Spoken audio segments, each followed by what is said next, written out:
Hey guys, so in this video I'm going to do a deer head. I'm going to link down the template and I've just printed out on card paper, as you can see. I've done unicorn heads, I've done unicorn bodies. I'm going to link all of them down below. So firstly, obviously you're going to go and print out your template. It's in the description and we're going to cut it out. So I'm just going to go ahead and cut it out. I think it's about 15 pages, but I only printed 14 because I don't need the first page. It's just the image that you're going to be making. So let's go ahead and cut it and then I'll come back to you guys once it's done. So I've just gone ahead and cut all of it on card paper, and some it's scrap paper, as you can see. But I'm going to go ahead and spray paint it. And the things that you need after cutting it is a cutter, a small triangle ruler, and something hard to lean on. This is just an old box. The only reason you need this to lean on is because so you don't damage the surface that you're working on or your table.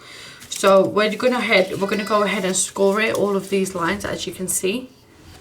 We're going to score all of them, and then once scoring, I'm going to come back to you guys and we're going to start folding them. So as you can see, I've scored all of them like that, and now I'm just going to empty it all out. So this is the back, and you just need that right at the end, not now. And now we're just going to do the challenge of finding number 1 and then join with number 1. Now we've just found number 2, as you can see there. So this is the hard part. You just have to find the numbers and it takes a lot of time. So number 2 is here.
guys, as you can see, I've just finished the deer head and this is what it looks like after it's finished. And I'm just going to go ahead and paint it. You can't leave it like that, but obviously I've done it with scrap paper, so I do definitely need to paint it. But it is quite big and it looks really, really good, even when it's white. But obviously I'm going to go ahead and do it black. Let me know what you think so far and let me know what colour you're going to do yours.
I'm coming home.